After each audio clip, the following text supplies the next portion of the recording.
바로 왕 앞에 선 야곱이 자신의 인생을 이렇게 표현합니다. 나의 130년의 인생이 나그네 길이었고 험악한 세월을 보냈습니다 라고 했습니다. 오늘 우리들의 인생을 돌아보면 우리들은 어떻게 인생을 평가할 수 있겠습니까? 우리 모두들도 평탄한 인생은 아니었죠. 우리의 인생 가운데 가장 힘들고 어려운 고통의 시간이 언제였습니까? 또한 우리 이민자들은 이민자로서의 삶을 살아가는 동안 언제가 가장 힘들고 어렵고 암흑 같은 시기였습니까? 우리 모두가 힘들고 어려운 시기를 다 보내고 있지만 그때마다 하나님께서 우리를 도우시고 하나님께서 은혜를 베풀어 주셨던 것을 기억하지 않을 수 없습니다. 저도 지난 날을 돌이켜보면 모든 것이 하나님의 은혜였음을 고백하지 않을 수 없습니다. 하나님께서 때마다 적절하게 도움을 주셨고 또 보호해 주시고 때에 따라 돕는 은혜를 베풀어 주셨기에 우리가 지금 존재하고 있는 것이죠. 사무엘하 7장 1절과 2절 말씀입니다.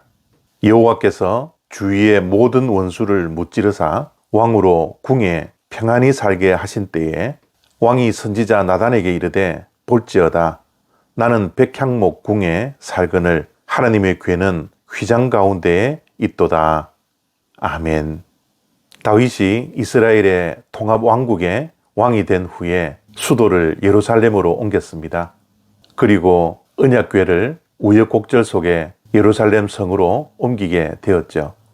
그리고 난 후에 다윗은 왕궁에 평안히 살고 있었습니다. 그때 다윗이 지나온 날을 돌이켜보니 모든 것이 하나님의 은혜였습니다.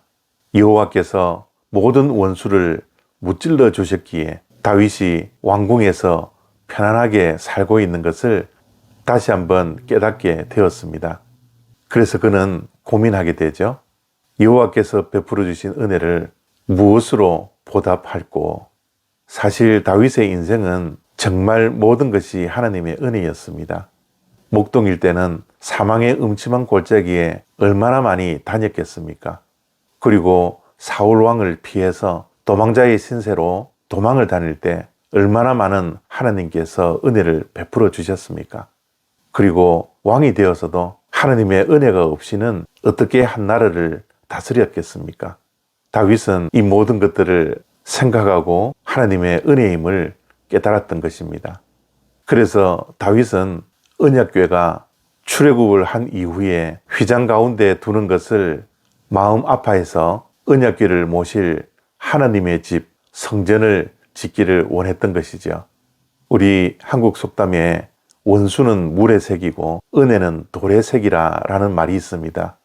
많은 사람들이 이 속담을 거꾸로 적용하며 살지 않습니까? 은혜는 물의 색이고 그러나 다윗은 하나님의 성전을 지음으로 하나님께서 베풀어 주신 은혜를 영원히 기억하고 성전을 통하여 하나님께 영광 돌려드리며 은혜를 갚기를 원했던 것입니다. 이러한 다윗의 마음이 하나님을 기쁘시게 했던 것 같습니다. 물론 하나님께서는 다윗의 손으로 성전을 짓는 것을 거절하셨지만 하나님은 다윗의 그 중심을 기억하셔서 다윗의 언약을 맺습니다. 너가 내 집을 지어주겠다고 했으니 나는 너를 위하여 너의 씨를 통하여서 너의 나라를 영원히 보존할 것이라고 약속을 하셨던 것입니다.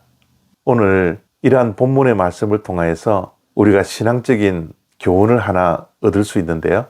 그것은 바로 하나님의 은혜를 우리는 꼭 기억해야 한다는 것입니다. 정말 우리의 인생에 하나님의 은혜를 빼고 어떻게 우리의 인생을 설명할 수가 있겠습니까? 사도 바울의 고백이었던 나의 나된 것은 모든 것이 다 하나님의 은혜라고 우리도 고백하지 않을 수 없습니다. 우리는 하나님의 이러한 은혜를 기억할 뿐만 아니라 하나님의 은혜를 무엇으로 보답할꼬 라고 하며 하나님의 은혜를 갚을 수 있는 인생이 되어야 하겠습니다.